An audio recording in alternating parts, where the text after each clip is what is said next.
Assalamualaikum warahmatullahi wabarakatuh. Bismillah, alhamdulillah, wassalatu wassalamu ala rasulillah Sayyidina Maulana Muhammad wa ala alihi wa ashabihi wa mawalah. Wala hawla wala quwata illa billah. Amma ba'd. Yang kami hormati segenap mahasiswa-mahasiswi mata kuliah tahfiz, pada kesempatan hari ini, setelah kami kemarin menerangkan tentang studi pengantar tahfiz, lalu juga kemarin kami menyampaikan tentang metode-metodenya, ini pada pertemuan ketiga secara online kami akan menyampaikan tentang problematika dan solusi dalam menghafal Al-Quran.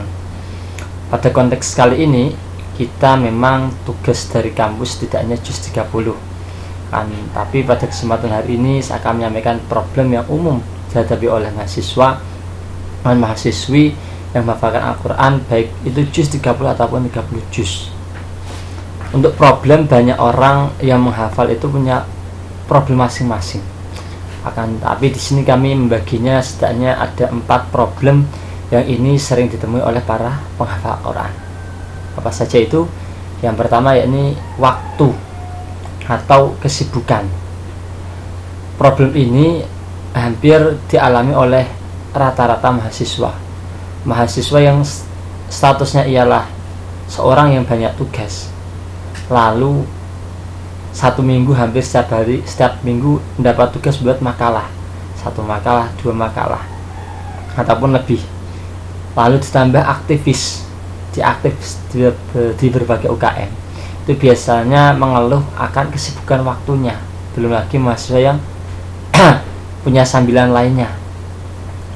Oleh karena itu, dalam menghadapi orang yang sibuk ini, kami pun juga dulu ketika kami menghafal, yakni usia MTS SMA itu pun juga super sibuk, nggak kalah sibuknya dengan teman mahasiswa. Meski saya dulu masih MTS, tapi kami dulu juga punya tanggungan, yakni menghafalkan alfiyah.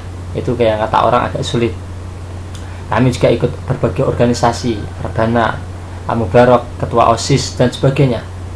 Tapi kami selalu untuk solusinya, saya langsung menyampaikan problem lalu solusinya biar lebih mudah dipahami, yakni untuk orang yang keadaan sibuk ialah manajemen waktu.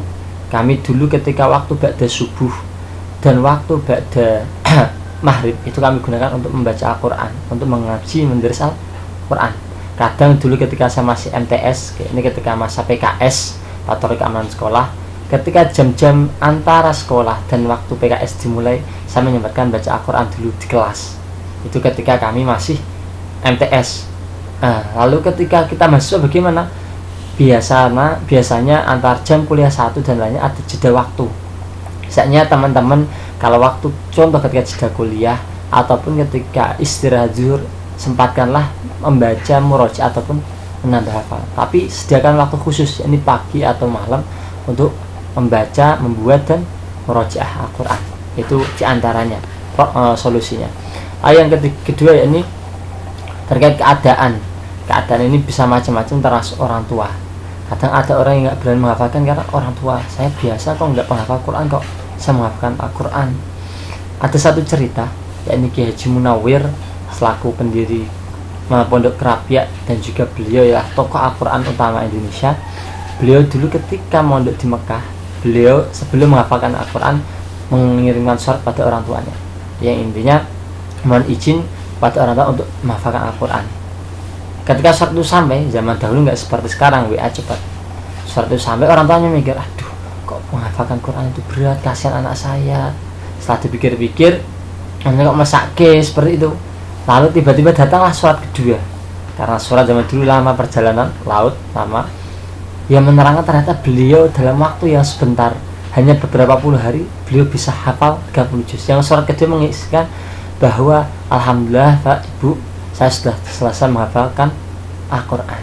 Jadi terkadang keadaan kita, orang tua kita yang bukan basic penghafal, tapi kita punya semangat himmah yang tinggi, ditambah orang tua mengizinkan ataupun dulu nggak mengizinkan karena melihat keadaan, akan tapi anak itu semangat akhirnya bisa menghafalkan. Saya pun juga punya kenalan, dia kuliah perempuan, tidak bilang ke orang tuanya, tapi dia selalu taat akan perintah orang tuanya. Sebelum selesai kuliah ternyata hafalan Qurannya selesai. Jadi dia memang diam-diam akan tapi minta izinnya belajar, minta izinnya untuk kuliah dan menaati perintahnya, akhirnya bisa selesai juga. Di kuliah pun selesai dengan hafalan Al-Qurannya. Lalu yang ketiga ini terkait IQ. Banyak orang yang menganggap hafal Quran harus orang cerdas. Tidak tentu. Banyak orang yang cerdas tapi dia terlalu santai, maka hafalan Qurannya nggak selesai, bahkan tidak kerawat. Kan tapi sebagian teman-teman kami ada yang sekilas dia menghafalkan itu sulit, akan tapi kekuatannya dengan kesemangatan yang tinggi itu dia bisa menyelesaikan hafalannya dengan baik. Jadi oleh teman-teman yang merasa IQ-nya sedang nggak dapat ranking, sebagian teman-teman saya yang hafal Quran ada yang nggak 10 besar di kelas biasa, akan tapi ternyata dia mampu menghafalkan Al-Quran, justru nggak ranking 1, 2, 3 ketika itu. Di kelas teman kami yang perempuan Hafidhah itu dia nggak ranking 3 besar di kelas, cenderung diam, tapi dia bisa menghafalkan Al-Quran. Jadi jangan saya nggak dapat IQ SKS 24 terus nggak apa-apa, yang penting kalian tetap fokus menghafalkan Al-Quran. Yang keempat jadi ekonomi. Ekonomi ini biasanya orang tua akan tapi ekonomi ini bisa justru menjadi salah satu titik loncat kita. Karena apa? Kadang orang yang ekonominya lemah lalu dia semangat di tengah malamnya dia merujaah Al-Quran ataupun ketika isyaknya ataupun ketika subuhnya, itu justru semangat yang mendorong seperti itu malah menguatkan hafalan. Di ekonomi orang tua dikirimi sedikit, kadang malah dengan tirakat itu kita bisa menyelesaikan hafalan Al-Quran. Banyak orang yang mulanya tidak begitu kaya, tapi setelah menghafalkan Quran, barokahnya Al-Quran, dia setelah itu jauh ekonominya meningkat karena barokah Al-Quran. Lalu yang ini tadi 4, ini ada tambahan satu lagi, yakni kelima, yakni terkait kesehatan. Sebagian teman-teman kami memang ada yang ketika menghafal mendapat musibah seperti sakit. Bahkan ketika sakit itu sebagian ada yang menyerah menghafalkan Al-Quran. Tapi ketika dia sakit, justru dia gunakan untuk lebih semangat baca Al-Quran atau mendengarkan ketika dia posisi sakit, atau hanya sekedar melihat tapi hatinya menghafalkan, itu justru juga bisa menjadi titik tolak untuk mempercepat hafalan. Saya punya teman, dia mondok di Ambu, tahun pertama dia sudah ingin nyerah menghafalkan Al-Quran. Akan tetapi ketika tahun pertama itu dia sampai operasi, saya menjenguk ke rumah sakit. Setelah itu dia justru tambah semangat membaca Al-Qurannya, merojaahnya, sehingga dia termasuk menjadi salah seorang alumnus Ambu yang kuat hafalannya. Dan sekarang bahkan dia melanjutkan pendidikannya di Darul Mustafa Karim Hadramaut Yaman.